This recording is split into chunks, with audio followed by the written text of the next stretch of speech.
Quick old-timer test. Holding spark plug wires.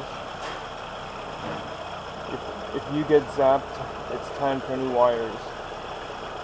You should also not be able to feel any pulsing.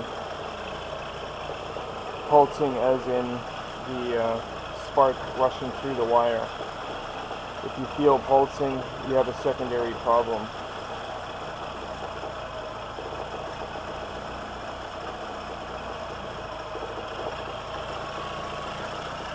On these digiphones, there's two throttle switches which are wide open, and there's an idle switch underneath. To test the idle switch, you open up the secondary plate. You've got two throttle plates here. Open up the secondary slowly, and the engine should start to die.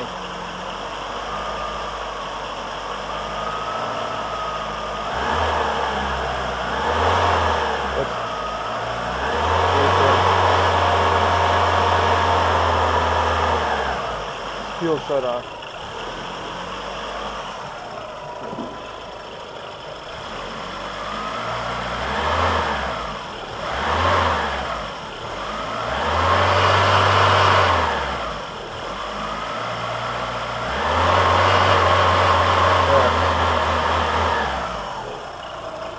That's because at a certain RPM the computer shuts off fuel, thinking that you're decelerating because the idle switch is closed.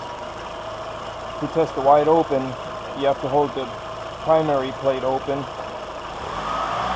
and then you click this back. Nothing's happening, so that switch is no good.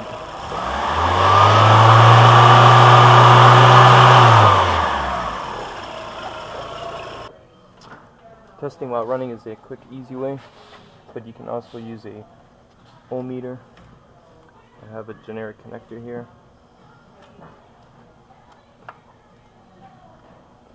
Just attach it.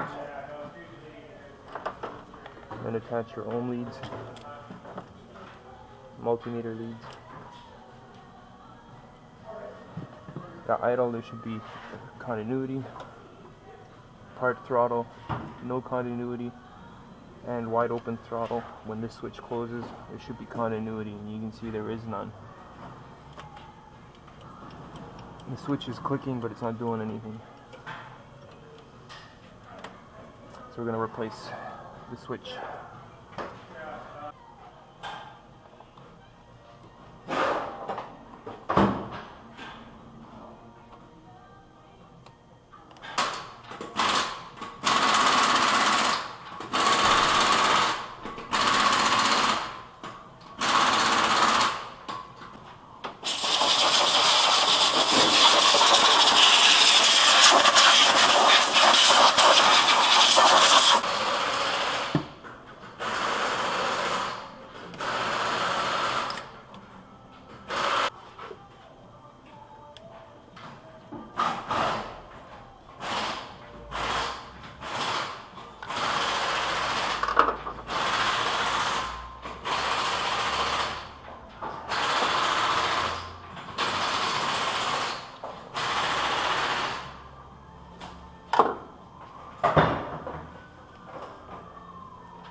That's a starter trigger, just in case somebody decides to turn the starter or engine over. That rag won't get sucked in.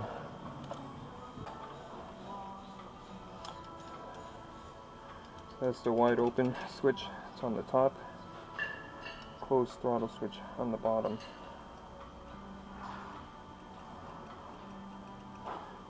They're both clicking and they're wired in parallel. So at idle, the idle switch is closed, part throttle, they're both open. And at wide open, the wide open switch is supposed to be closed. And you can see the primary and secondary throttle plate. So regular cruising, you just open the small butterfly, mid throttle and more, secondary opens.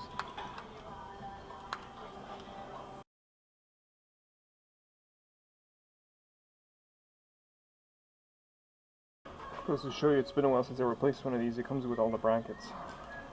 So you gotta take these brackets off.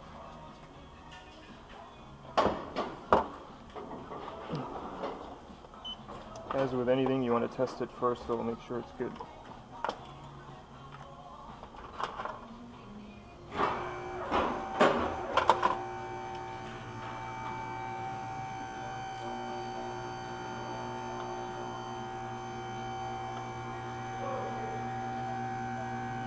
Calibrate the meter first.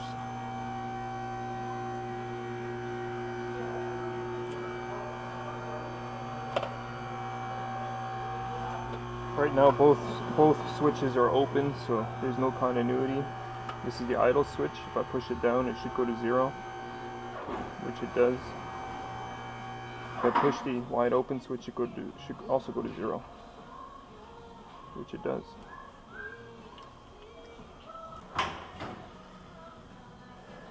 Okay, nicely mounted.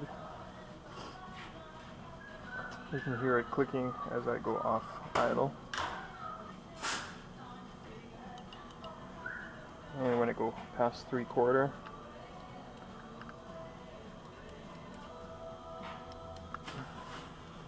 wide open clicks. And again, you just adjust them with these screws.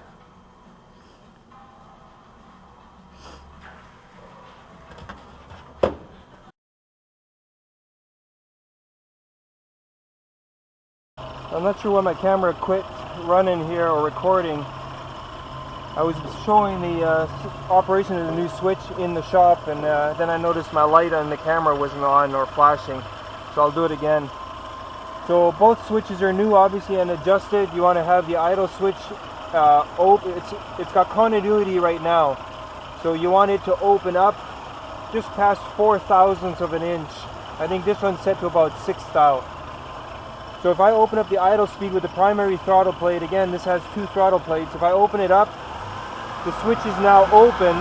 So if I now close the wide open switch, it's as if I were closing the idle switch, because they're in parallel, and the idle should drop. Keep an eye on this, it's open, the idle drops.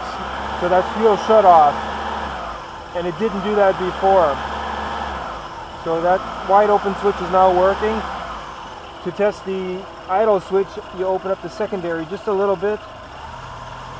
Idle will climb and then drop.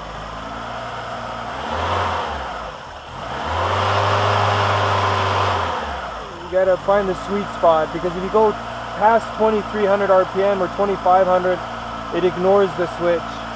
So right here at about 20, right there, you can feel that's fuel shut off heading in and out. So both throttle switches are working now.